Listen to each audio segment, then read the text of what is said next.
Okay, നമ്മളിപ്പോൾ പഠിച്ച് പോയ ഭാഗങ്ങൾ ഫസ്റ്റ് മൊഡ്യൂൾ കഴിഞ്ഞു. സെക്കൻഡ് മൊഡ്യൂളിൽ നമ്മൾ മൾട്ടിപ്പിൾ ലീനിയർ റിഗ്രഷൻ്റെ matrix approach, general K variable നമ്മൾ കഴിഞ്ഞു. ദെൻ OLS എസ്റ്റിമേറ്റേഴ്സ് കഴിഞ്ഞു. നമ്മളിനി വേരിയൻസ് കോവേരിയൻസ് നമുക്കുണ്ട്. ഗോസ് മാർക്കോവ് തിയറം ഉണ്ട്. പാർഷ്യൽ റിഗ്രഷൻ കോഎഫിഷ്യന്റ് ഞാൻ ഒന്ന് പറഞ്ഞിരുന്നതാണ്. ഒന്നുകൂടി ഒന്ന് അത് ഇന്നത്തെ ക്ലാസ്സിൽ എക്സ്പ്ലെയിൻ ചെയ്ത് തരാം. ഓക്കെ, സോ നമ്മൾ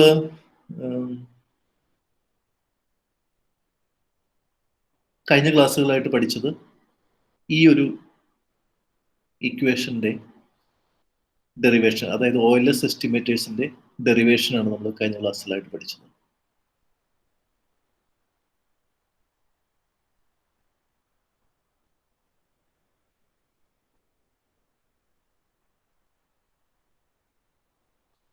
okay, so multiple linear regression model നമ്മൾ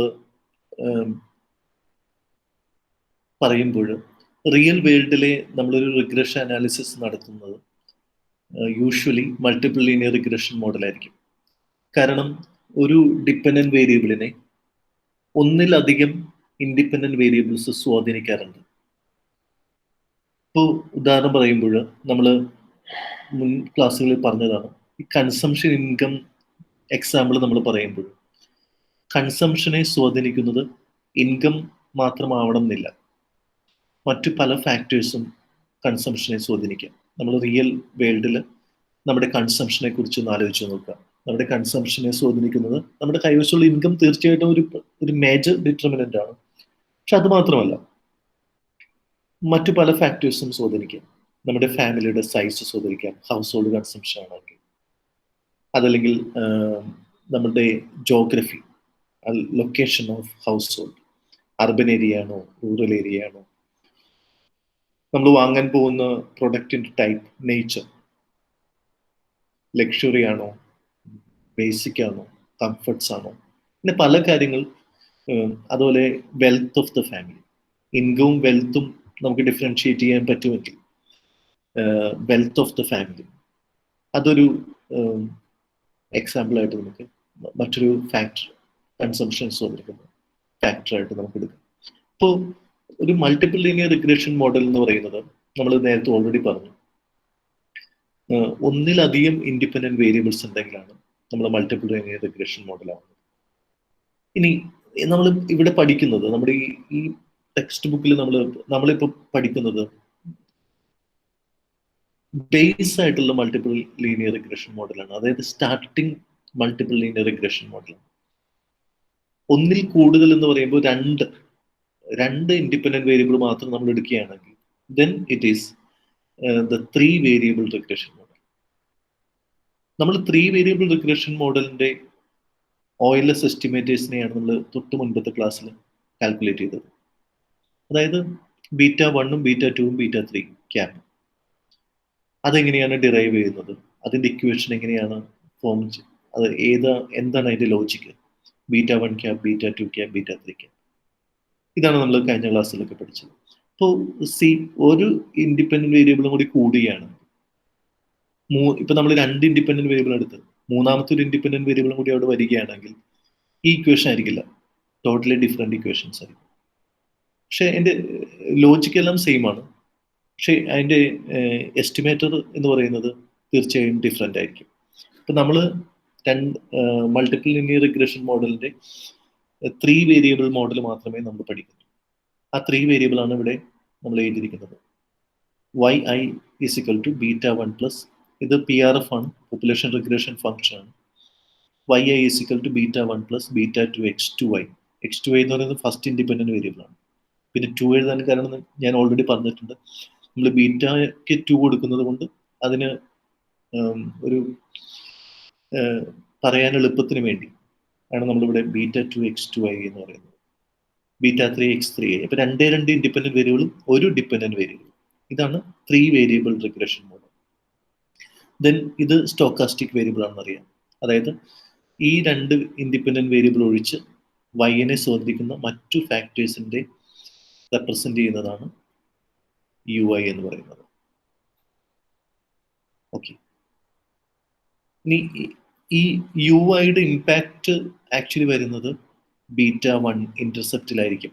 നമ്മൾ ഇന്റർസെപ്റ്റ് ടൈം ഉപയോഗിക്കുമ്പോൾ എക്സും വൈയും ഒഴിച്ച് എക്സ് ടൂവും എക്സ് ത്രീയും ഒഴിച്ച് വൈനെ സ്വാധീനിക്കുന്ന മറ്റു ഫാക്ടേഴ്സിന്റെ ആ ഒരു ഇമ്പാക്ട് റേഷ്യോ കാണിക്കുന്നത്, എത്രത്തോളം സ്വാധീനിക്കുന്നു എന്നുള്ള ഒരു ഇത് കാണിക്കുന്നതും കൂടി β1 ആണ്, ഇന്റർസെപ്റ്റ് കോഎഫിഷ്യന്റ് ആണ്.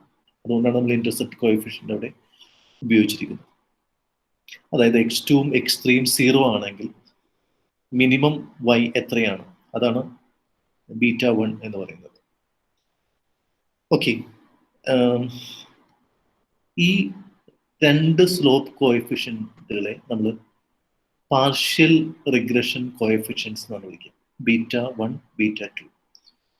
എസ്പെഷ്യലി നമ്മൾ സാമ്പിൾ റിഗ്രഷൻ മോഡലായിരിക്കും എടുക്കുക, പോപ്പുലേഷൻ റിഗ്രഷൻ ഫംഗ്ഷൻ ആയിരിക്കില്ല. കാരണം സാമ്പിൾ എടുത്തിട്ടായിരിക്കും നമ്മൾ സ്റ്റഡി ചെയ്യുന്നതെങ്കിൽ then it will be sample regression function. ഇനി നമ്മൾ ഇന്ന് പഠിക്കാനായിട്ട് പോകുന്നത് അസംഷൻസ് ആണ്.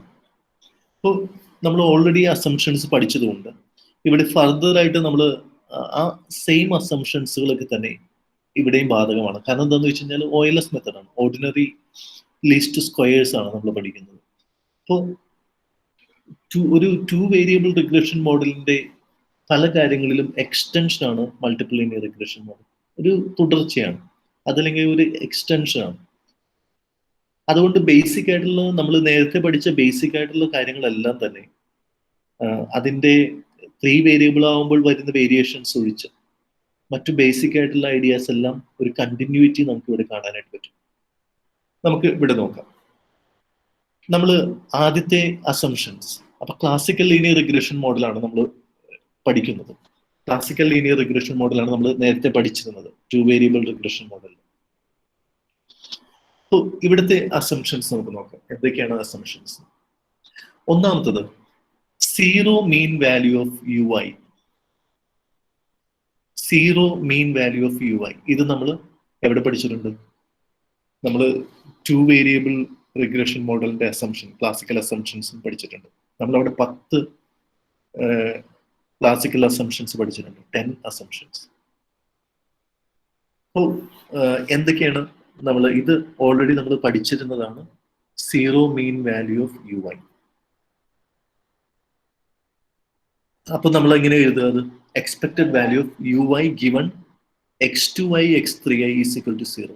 നമ്മൾ നേരത്തെ എഴുതിയിരുന്നത് expected value of UI given xi is equal to 0 എന്നാണ്. ഇവിടെ നമ്മൾ 3 വേരിയബിൾ ആണ്. അപ്പോൾ 2 ഇൻഡിപെൻഡന്റ് വേരിയബിൾ കാണിച്ചിട്ട് expected value of UI given x2i x3i is equal to 0. ഇനി എന്തുകൊണ്ടാണ് ഈ UIയുടെ മീൻ വാല്യൂ 0 ആവാൻ കാരണം? നിങ്ങൾ ഓർക്കുന്നുണ്ടോ? ഓക്കെ, ഞാനൊരു വൈറ്റ് ബോർഡ് സ്റ്റാർട്ട് ചെയ്തിട്ട്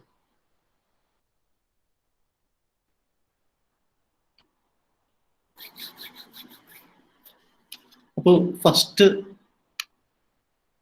നമ്മൾ അസംഷൻസ് ആണ് എഴുതുന്നത്. Multiple linear regression, classical linear regression മോഡലിന്റെ അസംഷൻസ് ആണ് എന്താ എഴുതുന്നത്?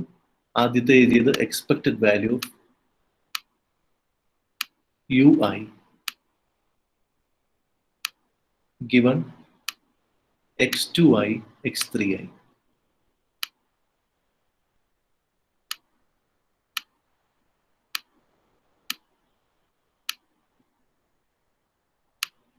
Equal to 0. ഇത് എന്തുകൊണ്ടാണെന്ന് ചോദിച്ചു കഴിഞ്ഞാൽ എക്സ്പെക്ടഡ് വാല്യൂ എന്ന് പറയുന്നത് എന്താണ്? മീൻ ആണ് അല്ലെ? മീനിനെയാണ് നമ്മൾ എക്സ്പെക്ടഡ് വാല്യൂ എന്ന് പറയുന്നത്.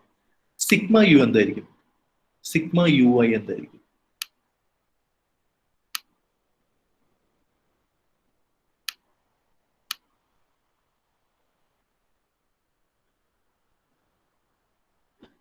സിഗ്മ യു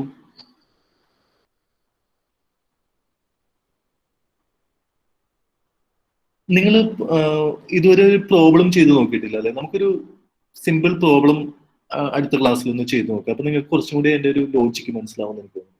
നിങ്ങൾ എന്തെങ്കിലും പ്രോബ്ലം ചെയ്ത് നോക്കിയിട്ടുണ്ടോ? ഇല്ലല്ലോ. ഇല്ല. ഓക്കെ, നമുക്കൊരു സിമ്പിൾ പ്രോബ്ലം നമുക്കൊന്ന് ചെയ്ത് നോക്കാം, അടുത്ത ക്ലാസ്സിൽ നോക്കാം. Okay. So expected value of ui given x2i x3i is equal to ഈ സിഗ്മ യു ഐ എന്ന് പറഞ്ഞാൽ 0 അതാണ് ചോദിച്ചത്. യെസ്, സിഗ്മ ui എന്ന് പറഞ്ഞാൽ 0 എന്ന് അറിയാലോ നിങ്ങൾക്ക്. അപ്പൊ എക്സ്പെക്ടഡ് വാല്യൂ, നമ്മൾ എക്സ്പെക്ടഡ് വാല്യൂ അല്ലെങ്കിൽ മീൻ ഫൈൻഡ് ചെയ്യുന്നത് എങ്ങനെയാണ്? സാധാരണ മീൻ ഫൈൻഡ് ചെയ്യുന്നത് sigma ui divided by n ചെയ്യുക. യെസ്, n സാമ്പിൾസ് അല്ലെങ്കിൽ ഇവിടെ പോപ്പുലേഷൻ ആണ്. നമ്മൾ പോപ്പുലേഷൻ റിഗ്രഷൻ ഫംഗ്ഷൻ ബന്ധപ്പെടുത്തിയാണ് നമ്മൾ അസംഷൻസ് പറയാം. സാമ്പിൾ അല്ല, സാമ്പിൾ റിഗ്രഷൻ ഫംഗ്ഷൻ വെച്ചിട്ടല്ല നമ്മൾ ഈ അസംഷൻ പറയാം. അസംഷൻസ് പറയുമ്പോൾ നമ്മൾ it is with respect to PRF ആണ്. ഓക്കെ, അപ്പൊ ഇവിടെ ui എന്ന് പറയുന്നത് സ്റ്റോക്കാസ്റ്റിക് വേരിയബിൾ ആണ്, റെസിഡ്യൂവൽ അല്ല. ഓക്കെ, അപ്പൊ ഇത് എന്ന് പറയുന്നത് നമുക്കറിയാം ui എന്ന് പറയുന്നത്. ഹലോ, കേൾക്കാൻ പറ്റുന്നുണ്ടല്ലോ?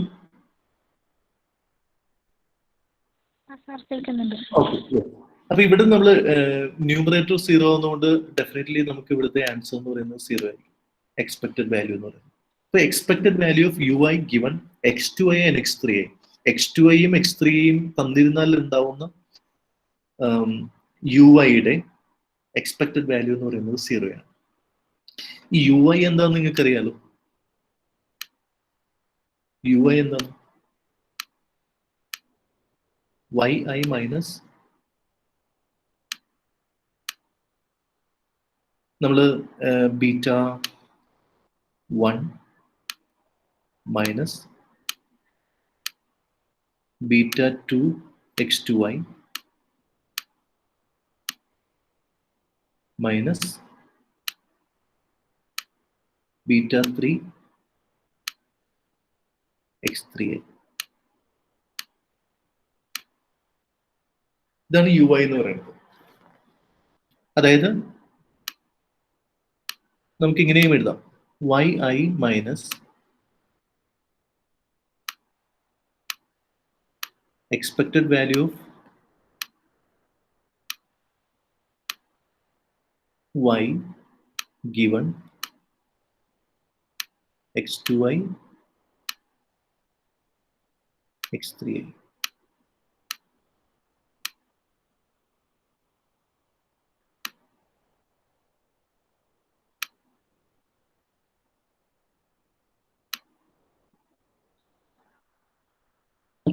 സോ കാരണം ഈ ഒരു expected value of y given x2i x3i എന്ന് പറയുന്നത് beta 1 plus beta 2 x2i plus beta 3 x3i ആണ്. അപ്പോൾ യുഐയുടെ സം എടുത്തു കഴിഞ്ഞ് കഴിഞ്ഞാൽ, അതായത് വൈയും expected value of y given xiയും തമ്മിലുള്ള ഡീവിയേഷൻസിന്റെ സം എടുക്കുകയാണെങ്കിൽ that sum will be 0. So when it is, this sum is divided over the total population size, the expected value of ui given x2i x3i will be 0. So this is our first assumption, classical assumption. ഇത് നമ്മൾ ഇതിന്റെ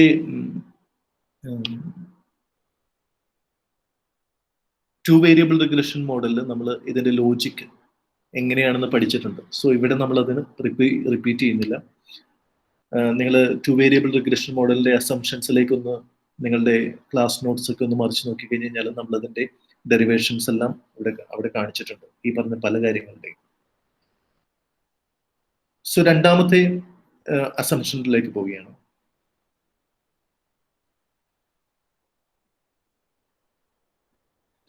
no serial correlation. വളരെ സുപ്രധാനമായ അസംഷനാണ്. നമ്മൾ ഈ assumption already നമ്മൾ two variable regression മോഡലിലും പഠിച്ചിട്ടുണ്ട്, നോ സീരിയൽ കോറിലേഷൻ. അത് എങ്ങനെയാണ് എഴുതുന്നത് എന്ന് ചോദിച്ചു കഴിഞ്ഞാൽ, രണ്ടാമത്തെ എറേഴ്സിന്റെ ഇടയിൽ കോറിലേഷൻ ഇല്ല. അപ്പോൾ covariance between ui and uj is equal to 0.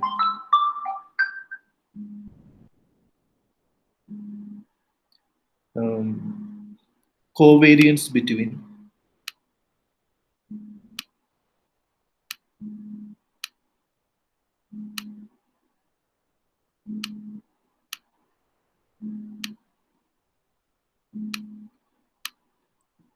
is equal to 0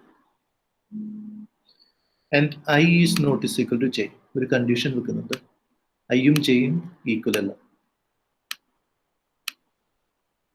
same അല്ല. So u i u j നമ്മൾ ഇതിനെ നമ്മൾ വിളിക്കുന്നത് നോ സീരിയൽ കോറിലേഷൻ അല്ലെങ്കിൽ നോ ഓട്ടോ കോറിലേഷൻ എന്നാണ്. അതായത് ഇത് എസ്പെഷ്യലി ബാധിക്കുന്നത് നിങ്ങൾ മൂന്നാമത്തെ മൊഡ്യൂളിൽ നമ്മൾ ഈ അസംഷൻസിന്റെ റിലാക്സേഷൻസ് ആണ് പഠിക്കാൻ പോകുന്നത്. അപ്പൊ അവിടെ ഏറ്റവും പ്രധാനമായിട്ട് നിങ്ങൾ പഠിക്കുന്ന 3 കാര്യങ്ങളാണ്. ഒന്ന് ഹെട്രോസ്കെഡാസ്റ്റിസിറ്റി, അതായത് നമ്മുടെ അസംഷൻ എന്ന് പറയുന്നത് ഹോമോസ്കെഡാസ്റ്റിസിറ്റിയാണ്. അപ്പൊ അതിന്റെ റിലാക്സേഷൻ ആണ് ഹെട്രോസ്കെഡാസ്റ്റിസിറ്റി. രണ്ടാമത് നമ്മൾ പഠിക്കാൻ പോകുന്നത് ഒരു മൂന്നാമത്തെ മൊഡ്യൂളിലെ അസംഷൻസിന്റെ വയലേഷനിൽ നമ്മൾ പഠിക്കാൻ പോകുന്നത് രണ്ടാമത്തത് നോ ഹെട്രോസ്കെഡാസ്റ്റിസിറ്റി കഴിഞ്ഞിട്ട് നമ്മൾ ഓട്ടോ കോറിലേഷൻ. നമ്മൾ ഇവിടെ പറയുന്നത് നോ ഓട്ടോ കോറിലേഷൻ അല്ലെങ്കിൽ നോ സീരിയൽ കോറിലേഷൻ. ഈ സീരിയൽ കോറിലേഷൻ എന്ന് പറയുന്നത് പ്രധാനമായും ഏത് ഡാറ്റ ടൈപ്പിലാണ് വരുന്നതെന്ന് വെച്ച് കഴിഞ്ഞാൽ ടൈം സീരീസ് ഡാറ്റ സീരീസിലാണെങ്കിലാണ് സീരിയൽ കോറിലേഷൻ അല്ലെങ്കിൽ ഓട്ടോ കോറിലേഷൻ കൂടുതൽ നമുക്ക് കാണാനായിട്ട് പറ്റുക. ക്രോസ് സെക്ഷണൽ ഡാറ്റയാണെങ്കിൽ നമ്മൾ cross sectional time series pooled data, panel data, ഇതെല്ലാം നമ്മൾ നേരത്തെ ഡിസ്കസ് ചെയ്ത് പോയിട്ടുണ്ട്. അപ്പോൾ ടൈം സീരീസ് ഡാറ്റയുടെ പ്രത്യേകത എന്ന് പറയുന്നത് അതിനൊരു ടൈം അറേഞ്ച്മെന്റ് ഉണ്ട്, അല്ലെങ്കിൽ ഒരു അസെൻഡിങ് ഓർഡറിലോ ഡിസെൻഡിങ് ഓർഡറിലോ ഒരു ക്രോണോളജിക്കൽ ആയിട്ടുള്ള ഒരു അറേഞ്ച്മെന്റ് ഉണ്ട് ആ ഡാറ്റയ്ക്ക്. ഇയർ വൈസ് ആവാം, ഡേ വൈസ് ആവാം, മന്ത് വൈസ് ആവാം, ക്വാർട്ടർലി വൈസ് ആവാം, ക്യുൻക്യുനലി ആവാം. അപ്പോൾ പല രീതിയിലാണെങ്കിൽ അതിനൊരു ക്രോണോളജിക്കൽ ഓർഡർ ഉണ്ട്. അപ്പോൾ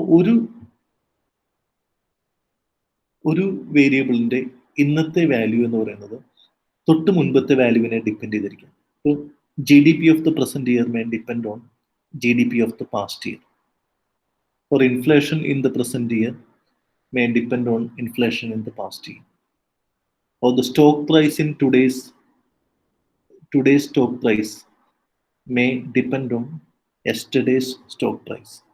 So ഒരു ടൈം സീരീസ് ഡാറ്റയിൽ ഈ ഒരു ഡിപ്പെൻഡൻസ് ഉണ്ട്. അപ്പോൾ അവിടെ അതുകൊണ്ട് തന്നെ UI തൊട്ട് മുൻപത്തെ വാല്യൂവിനെ ഡിപ്പെൻഡ് ചെയ്യാനായിട്ട്, എറേഴ്സ് തൊട്ട് മുൻപത്തെ എററിനെ ഡിപ്പെൻഡ് ചെയ്യാനുള്ള അല്ലെങ്കിൽ തൊട്ട് മുൻപത്തെ UIs ആയിട്ട് ഇൻഫ്ലുവൻസ് ചെയ്യപ്പെടാനുള്ള സാധ്യതയുണ്ട്. അപ്പോൾ അങ്ങനെ അതിനെയാണ് നമ്മൾ കോവേരിയൻസ് എന്ന് പറയുന്നത്. കോവേരിയൻസ് അല്ലെങ്കിൽ കോറിലേഷൻ. ഈ രണ്ട് എറേഴ്സ് തമ്മിൽ കോവേരിയൻസ് ഉണ്ടാവാൻ പാടില്ല. അങ്ങനെയാണെങ്കിൽ നമ്മൾ അതിനെ വിളിക്കുന്നത്, അങ്ങനെ കോവേരിയൻസ് ഉണ്ടെങ്കിൽ എന്താണ് കുഴപ്പം എന്നുള്ളത് നമ്മൾ അടുത്ത മൊഡ്യൂളിൽ നമ്മൾ പഠിക്കുന്നുണ്ട്. നമ്മൾ ഈ ഒരു അസംഷനെ നമ്മൾ വിളിക്കുന്നത് നോ ഓട്ടോ കോറിലേഷൻ അല്ലെങ്കിൽ നോ സീരിയൽ കോറിലേഷൻ എന്നാണ് ഈ അസംഷനെ വിളിക്കുക. ഈ അസംഷന്റെ ഡീറ്റെയിലുകളും കാര്യങ്ങളും നമ്മൾ അടുത്ത മൊഡ്യൂളിൽ നമ്മൾ പഠിക്കുന്നുണ്ട്. 3rd മൊഡ്യൂളിലാണ് നമ്മൾ അതിനെ ഡീറ്റെയിൽ ആയിട്ട് പഠിക്കുക. But presently we consider it as A assumption, classical assumption. ഇതിന്റെ വയലേഷൻ ആയിട്ടാണ് നമ്മൾ ഇതിനെ പഠിക്കുക. അപ്പൊ നമ്മൾ ഇതിന്റെ ഡീറ്റെയിൽ ആയിട്ട് നമ്മൾ എന്താണ് ഇതിന്റെ പിക്ചർ ഗ്രാഫിക്കലി എങ്ങനെ നമുക്ക് കാണിക്കാൻ പറ്റും, എങ്ങനെ ഇതിനെ ഡിറ്റക്ട് ചെയ്യാൻ പറ്റും, എങ്ങനെ ഇതിനെ സോൾവ് ചെയ്യാൻ പറ്റും എന്നുള്ള കാര്യങ്ങളെല്ലാം നമ്മൾ അടുത്ത മൊഡ്യൂളിലാണ് പഠിക്കുക. So no serial correlation.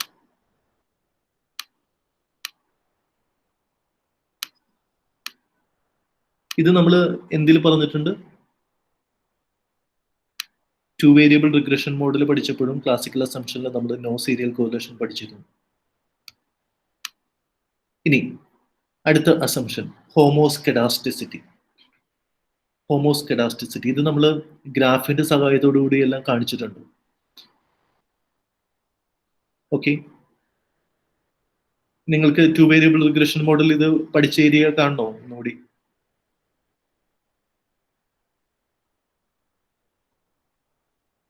Let me see. ഇത് 210.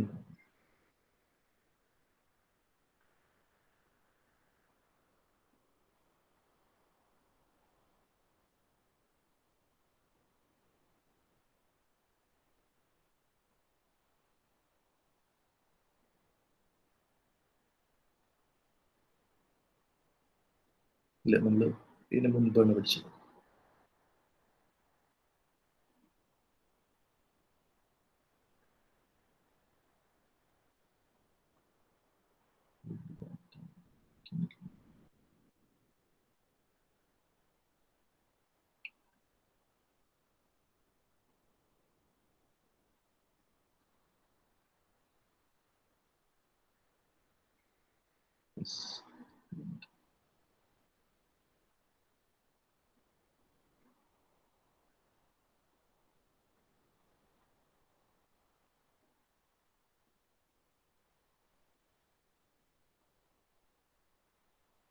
ഇവിടെയാണ് ക്ലാസിക്കൽ ലീനിയർ അസംഷൻ തുടങ്ങുന്നത്. നമ്മൾ പഠിച്ചത് ഒന്ന് linearity in the model, 10 assumptions ആണ് നമ്മൾ പഠിച്ചത്. 2 X values R repeated in X values R fixed in repeated sampling.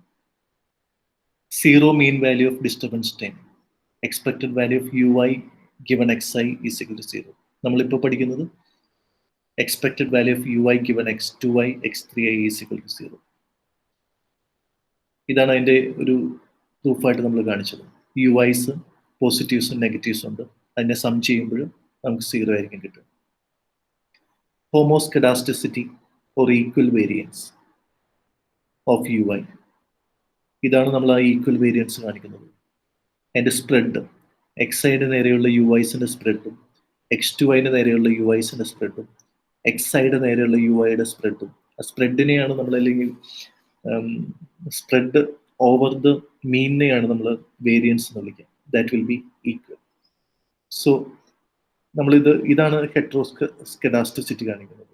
ഇവിടെ വേരിയൻസ് കുറവ്, ഇവിടെ വേരിയൻസ് അതിനേക്കാൾ കൂടുതൽ, ദെൻ ഇവിടെ വേരിയൻസ് ഇതിനേക്കാൾ കൂടുതൽ. അപ്പോൾ ഇത് ഹെറ്ററോസ്കെഡാസ്റ്റിസിറ്റിയുടെ ഒരു എക്സാമ്പിളാണ്. നമ്മൾ ഇതൊക്കെ പഠിച്ചു പോയതാണ്. പിന്നെ നമ്മൾ നോ ഓട്ടോ കോറിലേഷൻ അല്ലെങ്കിൽ നോ സീരിയൽ കോറിലേഷൻ, ഇതാണ് covariance between ui uj given xi xj is equal to 0. then നമ്മൾ no zero covariance between ui and xi, ഇതിൻ്റെ എക്സ്പ്ലനേഷൻസ് നമ്മൾ പഠിച്ചതാണ്. ui xi തമ്മിൽ സീറോ കോവേരിയൻസ്, നമ്മൾ ഇതെല്ലാം റിപ്പീറ്റ് ചെയ്ത് ഇവിടെയും വരും. Number of observations n must be greater than the number of parameters. Variability in x, regression model is correctly specified,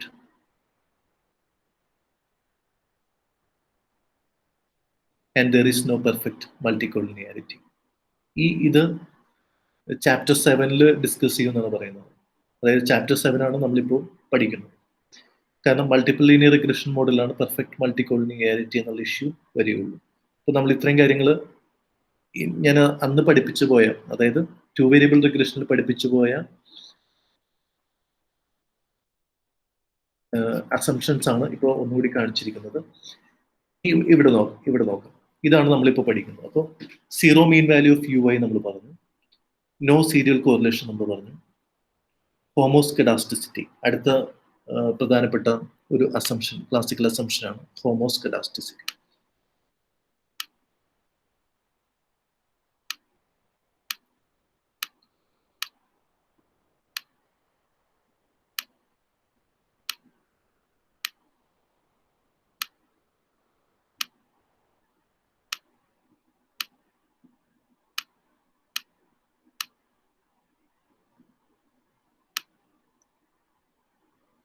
ഹോമോസ്കെഡാസ്റ്റിസിറ്റി എന്ന് പറയുന്നത് എന്താണ്? വേരിയൻസ് കോൺസ്റ്റന്റ് ആണ്. എല്ലാ യുഐസിന്റെയും വേരിയൻസ് കോൺസ്റ്റന്റ് ആണ്. നോക്കുക, ഇത് കോൺസ്റ്റൻസി കാണിക്കാൻ വേണ്ടിയാണ് നമ്മൾ വേരിയൻസ് ഓഫ് ui. സോ എന്താ കാണിക്കുക? വേരിയൻസ് ഓഫ് ui, സ്റ്റോക്കാസ്റ്റിക് വേരിയബിളിന്റെ വേരിയൻസ്, അതിന്റെ മീനിൽ നിന്നുള്ള വേരിയൻസ്. അതിന്റെ മീൻ എന്ന് പറയുന്നത് നമുക്കറിയാം 0 ആണ്. 0യിൽ നിന്നുള്ള വേരിയൻസ് ഈക്വൽ ആണ്. ഈ ഈക്വൽ കാണിക്കാനായിട്ട് നമ്മൾ ഉപയോഗിക്കുന്നതാണ് സിഗ്മ സ്ക്വയർ.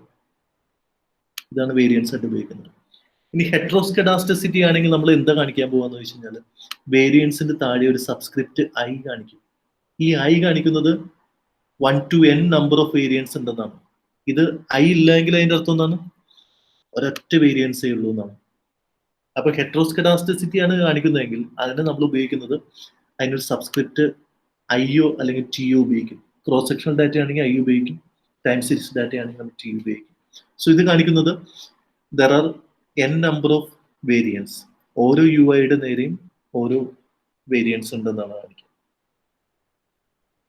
അതേസമയം ഹോമോസ്കഡാസ്റ്റിസിറ്റി ആണെങ്കിൽ നമ്മൾ എന്ത് കാണിക്കും? ഒരൊറ്റ സിംഗിൾ വാല്യൂ മാത്രമേ ഉള്ളൂ. അതായത് എല്ലാ യു ഐസിന്റെയും വേരിയൻസ് എന്ന് പറയുന്നത് സെയിം ആണ്.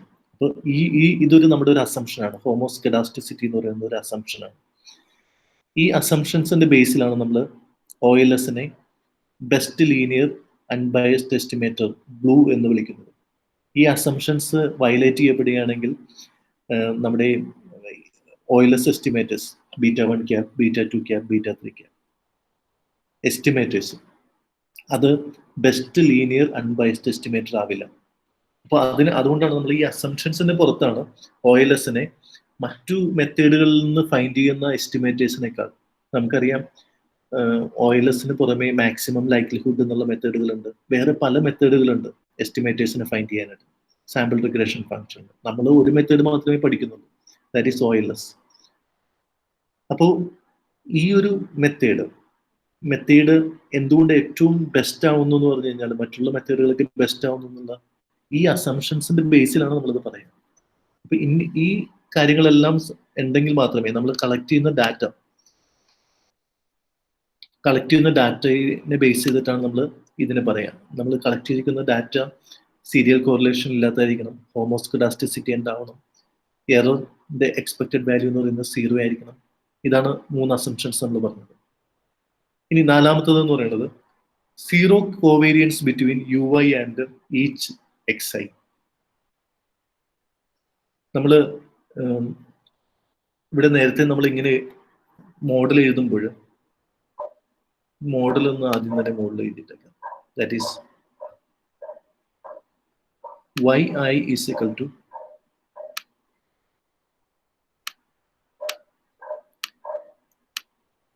β1 plus PRF ആണെങ്കിൽ β2 X2Y plus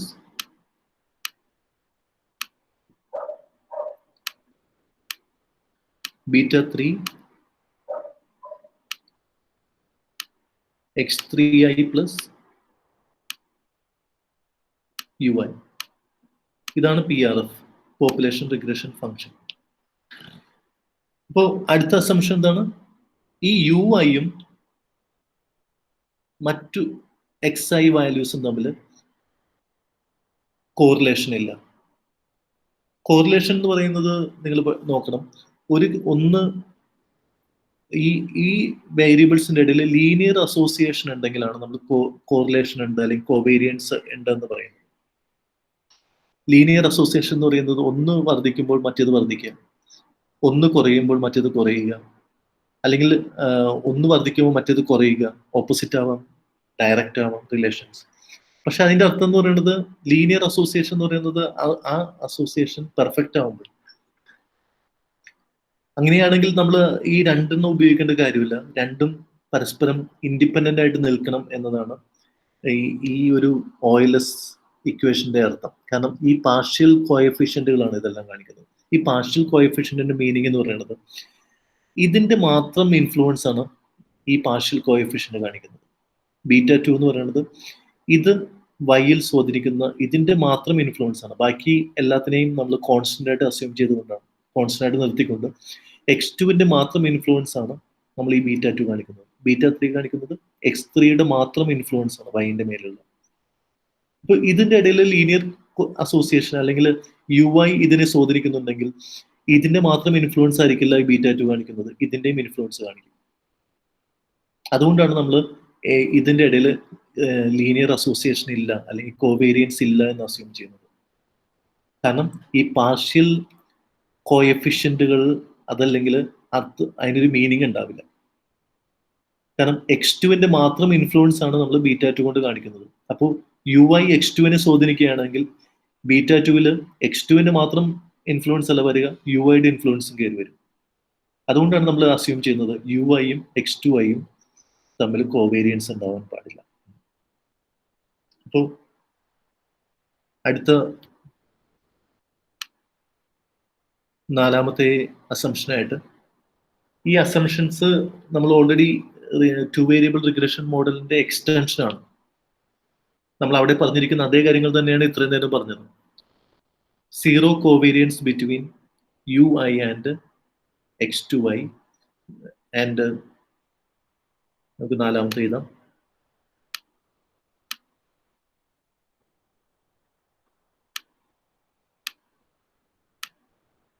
Covariance between ui and x2y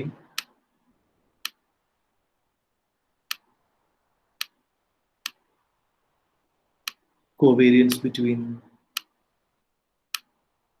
ui and x3i equals to 0.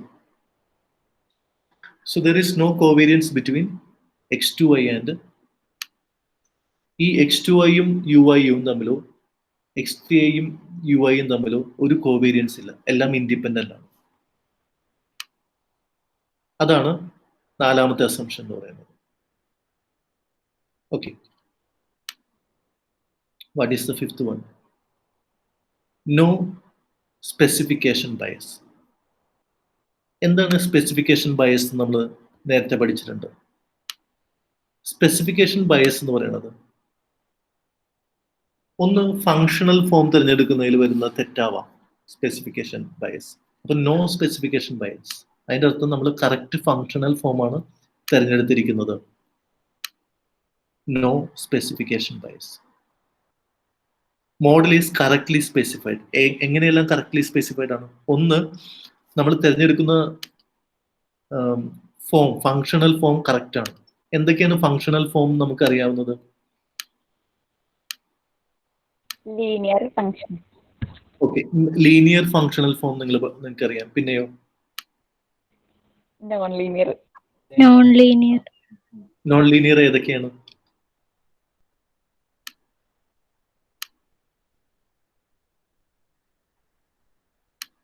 ഏതെങ്കിലും ഒരു നോൺ ലീനിയർ ഫംഗ്ഷൻ പറയാമോ? ലീനിയർ ഫംഗ്ഷൻ നമുക്ക് ഓൾറെഡി ഫെമിലിയർ ആണ്. റേസ് ടു ദ പവർ 1 ആണ് വേരിയബിൾ എങ്കിൽ അല്ലെങ്കിൽ പാരാമീറ്റർ എങ്കിൽ നമ്മൾ അതിനെ ലീനിയർ ഫംഗ്ഷൻ എന്നാണ് വിളിക്കുക.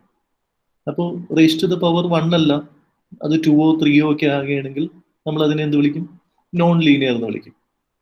പാരാമീറ്ററിന്റെ raise to the power. Parameter raise to the power ആണെങ്കിൽ നമുക്ക് അത് ഓയിലസ് മെത്തേഡ് ഉപയോഗിക്കാം. അതേസമയം വേരിയബിൾ നമുക്ക് ലീനിയർ ആവണമെന്നില്ല. അത് റേസ് ടു ദ പവർ 2ഓ 3ഓ ഒക്കെ ആണെങ്കിൽ നമുക്കത് ഓയിലസ് മെത്തേഡിൽ ഉപയോഗിക്കാം, കുഴപ്പമില്ല. ലീനിയർ നമുക്ക്. അപ്പോൾ ഇവിടെ നോ സ്പെസിഫിക്കേഷൻ ബയസ് എന്ന് പറയുമ്പോൾ എന്താണ് ഉദ്ദേശിക്കുന്നത്? നോൺ ലീനിയർ ഫംഗ്ഷൻസ് ഏതൊക്കെ? നോൺ ലീനിയർ ഫംഗ്ഷൻ ഏതൊക്കെയാണ് പറയും? അതറിയില്ല, സാർ പറഞ്ഞ. Okay, quadratic function, cubic function, exponential function നമ്മൾ പഠിച്ചിട്ടുണ്ട്. ഒരു ഗ്രാഫ് ഒക്കെ. അത് തന്നെ അതെല്ലാം നോൺ ലീനിയർ ഫംഗ്ഷൻ ആണ്. കാരണം എന്താണ്? ക്വാഡ്രാറ്റിക് ഫംഗ്ഷൻ എന്ന് പറയുന്നത് നമ്മൾ റേസ് ടു ദ പവർ 2 വരും, റൂട്ട് വരും. നമ്മൾ റേസ് ടു ദ പവർ 3 വരികയാണെങ്കിൽ അത് ക്യൂബിക് ഫംഗ്ഷൻ ആണ്. ഓക്കെ, എക്സ്പോണൻഷ്യൽ ഫംഗ്ഷൻ എന്ന് പറയുന്നത് e raise to the power എന്നുള്ള രീതിയിലായിരിക്കും അവിടെ വരുന്നത്, എക്സ്പോണൻഷ്യൽ ഫംഗ്ഷൻ. അപ്പോൾ സ്പെസിഫിക്കേഷൻ ബയസ് എന്ന് പറയുന്നത് മോഡല് കറക്റ്റ്ലി സ്പെസിഫൈഡ് ആണോ എന്നാണ്. കാരണം എല്ലാം ലീനിയർ റിലേഷന്. ഇപ്പൊ നമ്മളൊരു കോസ്റ്റ് ഫംഗ്ഷൻ പഠിക്കുകയെന്ന് വെച്ചു. കോസ്റ്റ് കർവിന്റെ ഷേപ്പ് നമ്മളൊരു യു ഷേപ്ഡ് ആയിട്ടാണ്, അല്ലെ? റഫ്ലി യു ഷേപ്ഡ് ആണ്. യു ഷേപ്ഡ് ആയിട്ടുള്ള റിലേഷൻ ആണെങ്കിൽ നമ്മളവിടെ ലീനിയർ ഫംഗ്ഷൻ പഠിച്ചിട്ടൊരു കാര്യമില്ല. തിയറിയാണ് നമ്മുടെ ഏതാണ് ഫങ്ഷണൽ ഫോം എന്ന് തീരുമാനിക്കുന്നത്. ഇപ്പൊ ഒരു യു ഷേപ്ഡ് കർവ് ഉള്ള ഒരു തിയറിയിൽ സപ്പോസ് ഇങ്ങനെയാണെന്ന് വിചാരിക്കുക. ഇതാണ് നമ്മുടെ തിയറി കാണിക്കുന്നത്. റിലേഷൻ ഇങ്ങനെയായിരിക്കും പോവുക. ഇവിടെ നമ്മൾ നോൺ ലീനിയർ പഠിച്ചിരുന്നതിന് കാര്യം, ലീനിയർ റിലേഷൻ പഠിച്ചിട്ട് കാര്യം. ലീനിയർ റിലേഷൻ എന്ന് പറയുന്നത് സ്ട്രെയിറ്റ് ലൈൻ ആണ്. ഇത് ക്വാഡ്രാറ്റിക് ഫംഗ്ഷൻ ആണ്. ക്വാഡ്രാറ്റിക്. ഇനി ക്യൂബിക് ഫംഗ്ഷൻ ആണെങ്കിൽ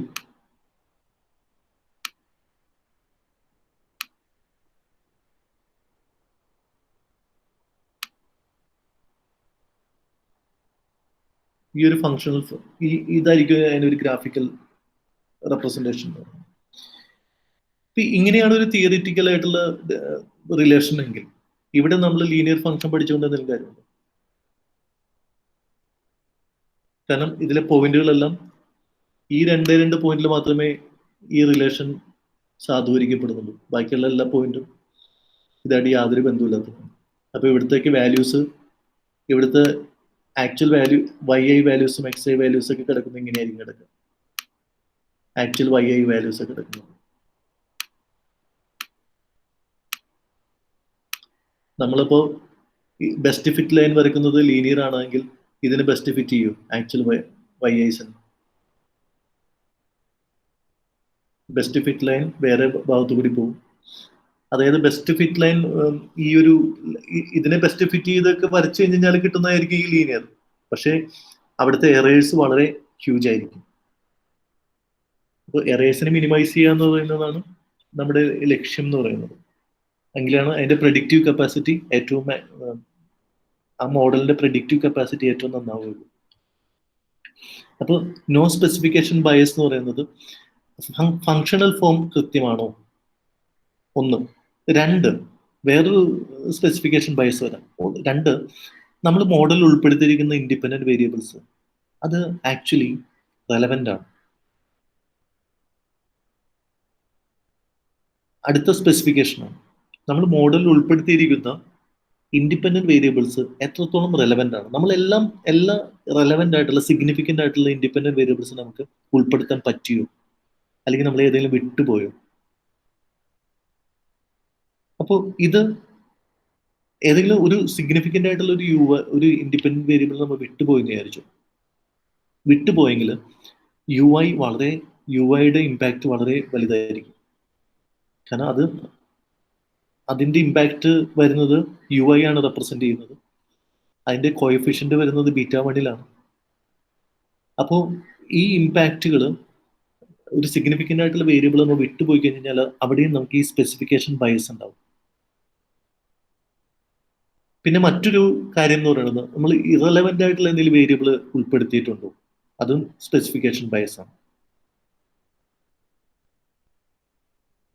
ഒരു ആവശ്യമില്ലാത്ത ഒരു ഇൻഡിപെൻഡന്റ് വേരിയബിൾ നമ്മുടെ മോഡലിൽ കയറി വന്നിട്ടുണ്ടോ, that is also specification bias. So no specification bias നമ്മുടെ അസംഷൻ. മോഡൽ കറക്റ്റ് ഫങ്ഷണൽ ഫോമിലാണ്. മോഡലിൽ ഉൾപ്പെടുത്തിയിരിക്കുന്ന വേരിയബിൾസ് എല്ലാം വളരെ സിഗ്നിഫിക്കന്റ് ആയിട്ടുള്ള വേരിയബിൾസ് ആണ്. എല്ലാ സിഗ്നിഫിക്കന്റ് ആയിട്ടുള്ള വേരിയബിൾസിനെ ഉൾപ്പെടുത്തിയിട്ടുണ്ട്. ഇത് ഇങ്ങനെ നമ്മൾ മോഡലിനെ ബിൽഡ് ചെയ്യുകയാണെങ്കിൽ then there is no specification bias. അപ്പൊ അതാണ് മറ്റൊരു അസംഷൻ ആയിട്ട് നമുക്ക് പറയുന്നത്. ദെൻ അടുത്തത് നോ മൾട്ടി കോളിനിയാരിറ്റി. ഇത് നമ്മളവിടെ തൊട്ട് മുൻപ് പഠിച്ചതിൽ നമ്മൾ ജസ്റ്റ് പറഞ്ഞു പോയിട്ടേ ഉള്ളൂ. No multi collinearity. നോ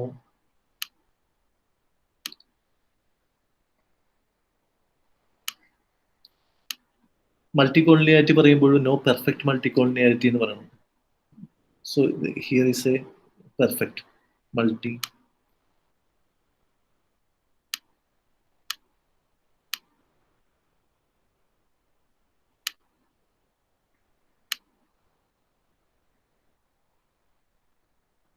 ഇനി എന്താണ് നോ മൾട്ടി കോളിനിയാരിറ്റി? ഈ മോഡല് ഇവിടെ നോക്കൂ.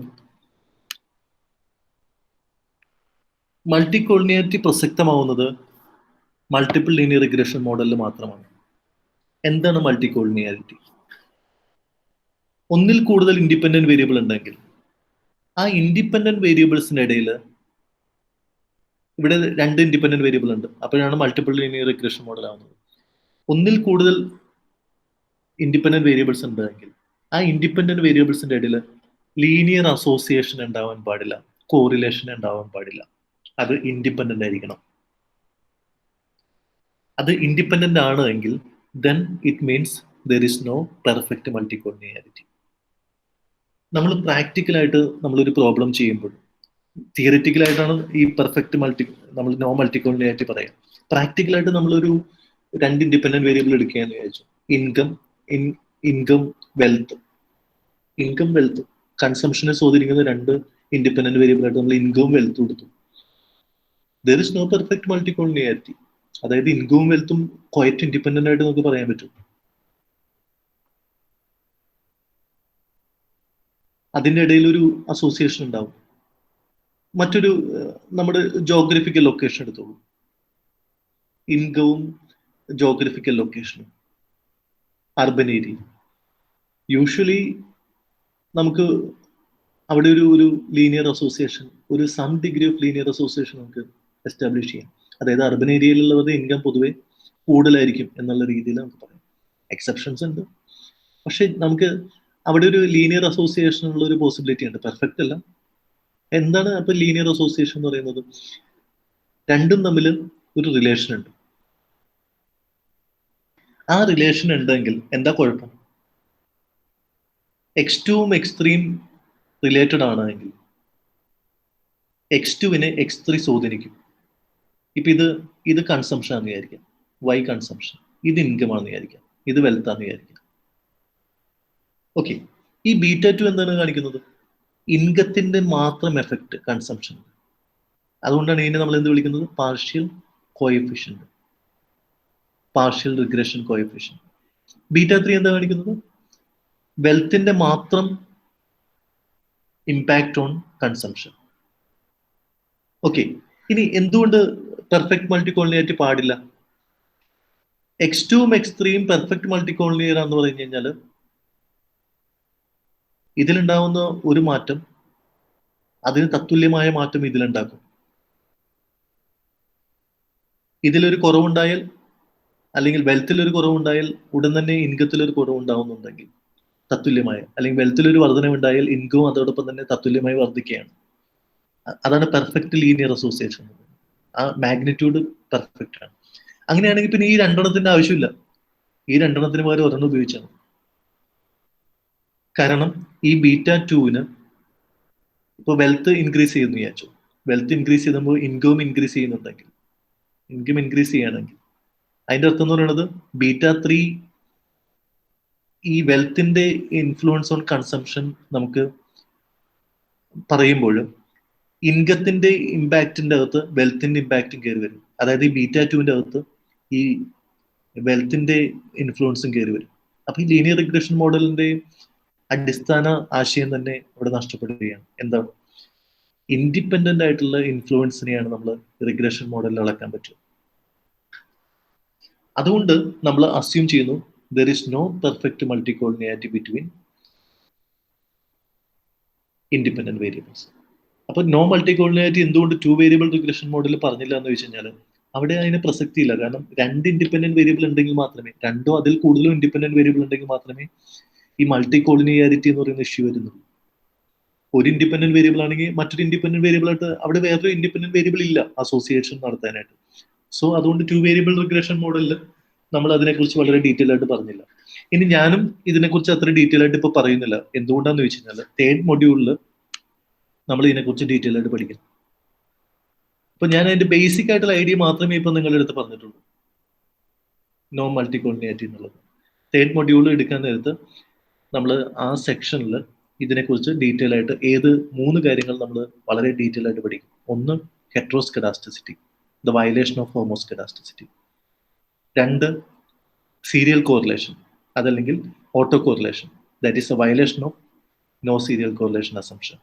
ദെൻ 3 നമ്മൾ പഠിക്കുക multicollinearity, that is a violation of no multicollinearity assumption. അപ്പോൾ ആ മൊഡ്യൂളിലേക്ക് വരുമ്പോൾ നമുക്ക് ഇതിനെ വളരെ ഡീറ്റെയിൽ ആയിട്ട് പഠിക്കാം. ഞാൻ ബേസിക് ഐഡിയ മാത്രമാണ് പറഞ്ഞത്. ബേസിക് ഐഡിയ എന്താണ്? x2iയും x3iയും തമ്മിൽ there is no perfect multicollinearity. രണ്ടും തമ്മിൽ പെർഫെക്റ്റ് ലീനിയർ അസോസിയേഷൻ ഇല്ല. ഇനി പ്രാക്ടിക്കലായിട്ട് നമ്മൾ എടുക്കുകയാണെങ്കിൽ പ്രാക്ടിക്കലായിട്ട് ഒരു പ്രോബ്ലം എടുത്ത് നമ്മൾ പഠിക്കുകയാണെങ്കിൽ പലപ്പോഴും നമ്മൾ എടുക്കുന്ന ഇൻഡിപെൻഡന്റ് വേരിയബിൾസിനിടയിൽ some degree of linear association വരും. കാരണം എല്ലാ എക്കണോമിക് വേരിയബിൾസും ഒന്നില്ലെങ്കിൽ ഒരു രീതിയിലെങ്കിൽ മറ്റൊരു രീതിയിലേക്ക് പരസ്പരം റിലേറ്റഡ് ആണ്. അപ്പൊ ഇവിടെ എന്താണ് അസംഷൻ എന്ന് വെച്ച് കഴിഞ്ഞാൽ പെർഫെക്റ്റ് അസോസിയേഷൻ പാടില്ല. അതായത് ഒരെണ്ണം ഒരു ഡിഗ്രി കൂടിയാൽ മറ്റേത് ഈ രണ്ടും തമ്മിലുള്ള അഡീഷൻ. ഇപ്പൊ ഉദാഹരണം പറഞ്ഞു കഴിഞ്ഞാൽ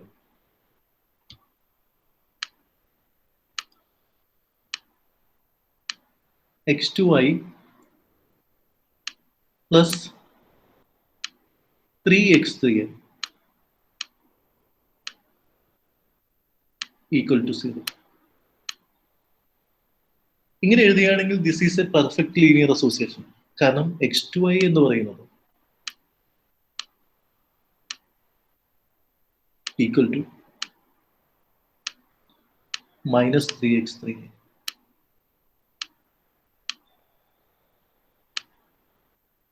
x2i എന്ന് പറയുന്നത്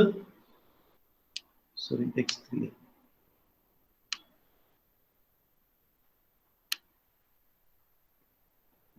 ഇത്തരം റിലേഷൻ എന്ന് പറയുന്നത് പെർഫെക്റ്റ് ലീനിയർ റിലേഷൻ. കാരണം എന്താണ്, ഇത് രണ്ടും കൂടി സം ചെയ്താൽ 0 കിട്ടും. അതിന്റെ അർത്ഥം എന്ന് പറയുന്നത് x2i is equal to -3x3. x2i എന്ന് പറയുന്നത് -3x3 ഈക്വൽ ആണ്.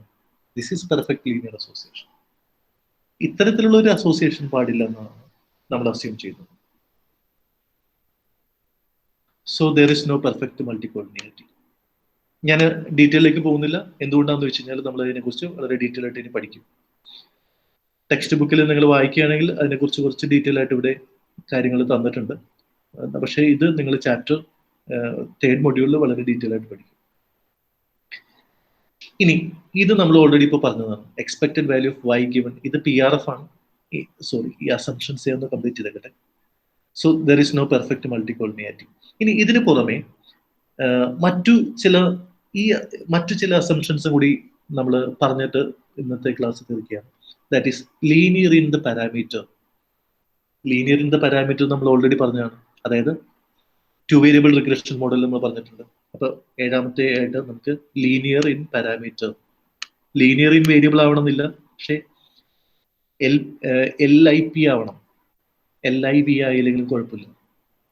Linear in parameter, LIP, linear in parameter. LIV ആവണമെന്നില്ല, ലീനിയർ ഇൻ പാരാമീറ്റർ ആവണം. അത് നമ്മൾ ഓൾറെഡി നിങ്ങൾക്ക് അറിയാം. ഓക്കെ, ഇനി മറ്റൊന്ന്, values of the regressors are fixed in repeated sampling. ഇത് നമ്മൾ ഓൾറെഡി പറഞ്ഞിട്ടുള്ളതാണ്. എക്സ് റിഗ്രസർ എന്ന് പറയുന്നത് എന്താണ്? റിഗ്രസർ എന്ന് പറയുന്നത് ഇൻഡിപെൻഡന്റ് വേരിയബിൾ ആണ്. ഇൻഡിപെൻഡന്റ് വേരിയബിൾസിന്റെ വാല്യൂസ് റിപ്പീറ്റഡ് സാമ്പിളിംഗിൽ അതിന് മാറ്റമില്ല, അത് ഫിക്സ്ഡ് ആണ്. X values R fixed. നമ്മൾ പിന്നെ എന്തിന്റെ സാമ്പിളാണ് എടുക്കുന്നത്? നമ്മൾ സാമ്പിൾ എടുക്കുന്നത് വൈയുടെ സാമ്പിൾ എടുക്കുന്നത്. X values fixed.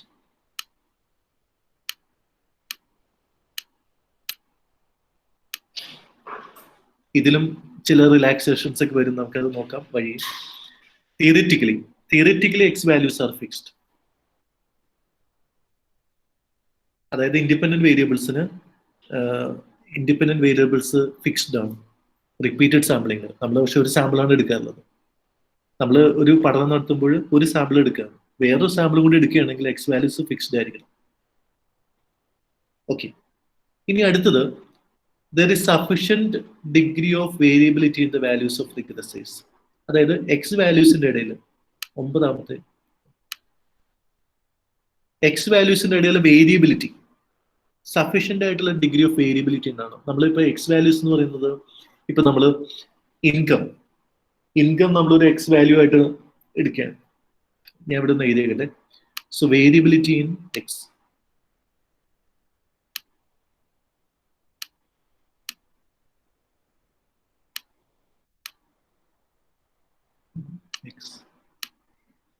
Sufficient degree of variability in X values. X values എന്ന് പറയുന്നത് ഒന്നിൽ കൂടുതൽ എക്സ് വാല്യൂസ് ഉണ്ട് മൾട്ടിപ്പിൾ ലീനിയർ റിഗ്രഷൻ മോഡലാണ്. ഇനി ഞാൻ അതൊന്ന് ഇവിടെ പറഞ്ഞുതരാം.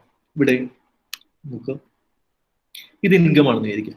ഇൻകം, ഇത് വെൽത്ത് ആണ്, ഇത് കൺസംഷൻ ആണ്. സോ ഇത് X2I, ഇത് ഇൻഡിപെൻഡന്റ് വേരിയബിൾ ആണ്. നമ്മൾ എടുക്കുന്ന ഇതിന് സഫീഷ്യന്റ് ആയിട്ടുള്ള വേരിയബിലിറ്റി ഉണ്ടാവണം. അതായത് ഇപ്പോൾ വീക്ക്ലി ഇൻകം ആണെന്ന് വിചാരിച്ചു. വീക്ക്ലി ഇൻകം ആണെങ്കിൽ നമ്മൾ എന്താ പഠിച്ചത്? 80, 100, 120, 140, 160 അങ്ങനെയാണ് നമ്മൾ ഒരു എക്സാമ്പിൾ പഠിച്ചിരിക്കുന്നത്. ടേബിൾ 2.1 2 വേരിയബിൾ റിഗ്രഷൻ മോഡലിന്റെ പോപ്പുലേഷൻ ഡാറ്റ കാണിക്കുന്ന ടേബിളാണ് 2.1. അതിൽ family income, weekly family income എന്ന് പറയുന്നത് ഒരു ഇൻഡിപെൻഡന്റ് വേരിയബിൾ മാത്രമേ നമ്മൾ എടുത്തിട്ടുണ്ടായിരുന്നു. അത് 80 തുടങ്ങി 260 വരെയാണ് അതിന്റെ വേരിയബിലിറ്റി. അതേസമയം ഞാൻ വേറൊരു മോഡൽ എടുത്തിട്ട് 80, 81, 82, 83, 84 തുടങ്ങിയിട്ട് 90 വരെയാണ് ഇൻകം എടുക്കുന്നതെന്ന് വിചാരിച്ചു. അതിന്റെ അർത്ഥം അതിന്റെ ഇടയിലുള്ള ഇൻകത്തിനിടയിലുള്ള വേരിയബിലിറ്റി വളരെ കുറവാണ്. സോ ഇൻകത്തിന്റെ ഇടയിലുള്ള വേരിയബിലിറ്റി കൂടുന്നതനുസരിച്ച് നമുക്ക് വൈന്റെ മേലുള്ള ഇൻഫ്ലുവൻസ്, വൈ എത്രത്തോളം, വൈനെ നമുക്ക് കുറച്ചുകൂടി നന്നായിട്ട് ബെറ്റർ ആയിട്ട് എക്സ്പ്ലെയിൻ ചെയ്യാനായിട്ട് പറ്റും. സോ എക്സിന്റെ ഇടയിൽ സഫീഷ്യന്റ് ആയിട്ടുള്ള വേരിയബിലിറ്റി ഉണ്ടാവണം. അതാണ് മറ്റൊരു അസംഷൻ. വേരിയബിലിറ്റി കുറവാണെങ്കിൽ അതിന്റെ അർത്ഥം നമ്മൾ 80, 81, 82, 83 എന്നൊക്കെ പറഞ്ഞ് വളരെ കൺജസ്റ്റഡ് ആയിട്ടുള്ള രീതിയിലാണ് നമ്മൾ ഇൻഡിപെൻഡന്റ് വേരിയബിൾ എടുക്കുന്നതെങ്കിൽ then the variability in independent variable is very less. So the variability should be sufficient. ഇനി മറ്റൊരു കാര്യം എന്ന് പറയുന്നത് ടെക്സ്റ്റ് ബുക്കിൽ അതിനെ കുറിച്ച് പറഞ്ഞിട്ടില്ല, പക്ഷെ 2 വേരിയബിൾ റിഗ്രഷൻ മോഡലിന്റെ സമയത്ത് പറയുന്നുണ്ട്. അതായത് the number of sample size or the population size should be greater than the number of parameters, the number of coefficients. നമ്മൾ കോഎഫിഷ്യൻസ് ഉപയോഗിക്കുന്ന ഇപ്പൊ β1, β2, β3. ഇപ്പൊ ഇവിടെ ഈ മോഡലിൽ നമുക്ക് 3 കോഎഫിഷ്യൻസ് ആണുള്ളത്, 1, 2 and 3. സോ നമ്മുടെ ഡാറ്റ നമ്മൾ ഈ ഒരു മോഡൽ ചെയ്യാനായിട്ട്, നമ്മൾ ഈ ഒരു മോഡലിൽ റിഗ്രഷൻ മോഡൽ ചെയ്യാൻ OLS ഉപയോഗിക്കണമെന്നുണ്ടെങ്കിൽ at least there should be 4 numbers of the variables, or the size should be minimum 4. N should be greater than the number of coefficients. അതായത് പോപ്പുലേഷൻ സൈസ് എന്ന് പറയുന്നത് നമുക്ക് ഓട്ടോമാറ്റിക്കലി പോപ്പുലേഷൻ സൈസ് വളരെ big ആയിരിക്കും.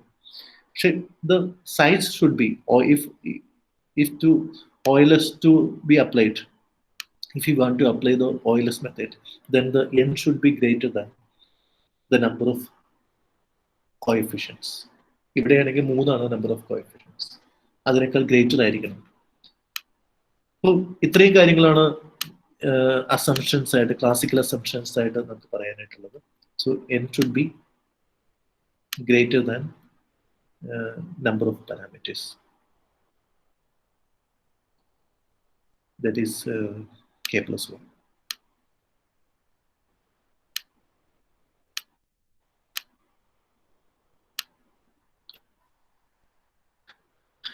Okay, ഇത്രയും കാര്യങ്ങളാണ് നമുക്ക് ക്ലാസിക്കൽ ലീനിയർ അസംഷൻ ആയിട്ട് നമുക്ക് പറയാനായിട്ടുള്ളത്. ഇതെല്ലാം ഇതിൽ എന്താണ് പുതിയതായിട്ടുള്ളത്? So this is classical linear regression model assumptions.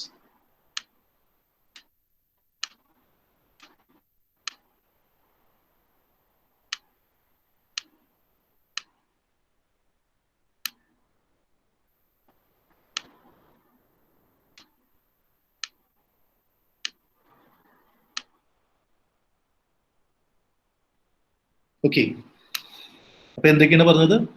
Expected value of UI given X2I, X3I is equal to 0. First one, that is the sum of errors stochastic variable will be 0. So the expected value of UI given X2I, X3I is equal to 0.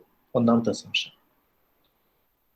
So എററിന്റെ some എടുത്തു കഴിഞ്ഞാൽ, എററിന്റെ മീൻ എടുത്തു കഴിഞ്ഞാൽ, conditional മീൻ എടുക്കുകയാണെങ്കിൽ that conditional മീൻ 0. അതാണ് first assumption.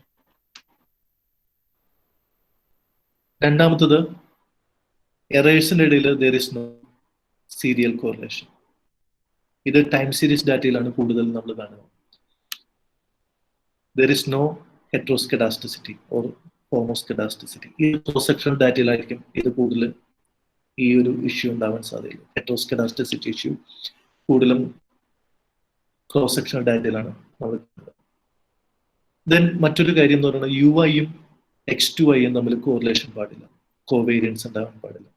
അതേപോലെ UI-യും X3I-യും തമ്മിൽ covariant, that is covariance between UI X2I, covariance between UI X3I is equal to 0. അതെല്ലാം independent ആണ്. No specification bias. The model is correctly specified with regard to the functional form, with regard to the independent variables. There is no multicollinearity. ഇതാണ് നമ്മൾ പുതിയതായിട്ട് പഠിച്ചത്. ശരിക്കും പറഞ്ഞു കഴിഞ്ഞാൽ ഇത് മാത്രമാണ് ശരിക്കും ഈ ആറാമത്തേത് മാത്രമാണ് നമ്മൾ ഒരു ന്യൂ ആയിട്ടുള്ള അസംഷൻ ആയിട്ട് നമുക്ക് പറയാനായിട്ടുള്ളത്. Assumption relevant to multiple linear regression model. കാരണം എന്താണെന്ന് വെച്ച് കഴിഞ്ഞാൽ ബാക്കി അത് 2 വേരിയബിൾ റിഗ്രഷൻ മോഡലിൽ മൾട്ടി കോളിനിയാരിറ്റി എന്ന് പറഞ്ഞൊരു ഇഷ്യൂ വരുന്നില്ല. കാരണം ഇൻഡിപെൻഡന്റ് വേരിയബിൾസ് ഒന്നിൽ കൂടുതലുണ്ടെങ്കിൽ മാത്രമേ അതിൻ്റെ ഇടയിൽ ലീനിയർ അസോസിയേഷൻ ഉണ്ടാവരുത് എന്നതാണ് നോ മൾട്ടി കോളിനിയാരിറ്റി എന്നുള്ള അസംഷൻ. പിന്നെ linear in parameter. The model should be linear in parameter. X values are repeated, X values are fixed in repeated sampling. There should be sufficient variability in X values, and the sample size or the population size, the size of the study, should be greater than the number of parameters. Should be greater than the number of parameters. K is the number of variable. നമ്മുടെ example ആണെങ്കിൽ K എന്ന് പറയുന്നത് 2 ആണ്.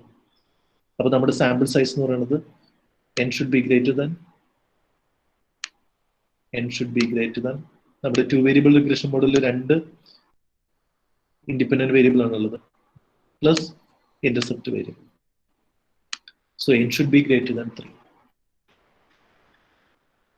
So these are classical assumptions with regard to multiple linear regression model in the case of multiple linear regression model. So thank you. കുറച്ചു നേരം കൂടിപ്പോയി എടുത്തത്.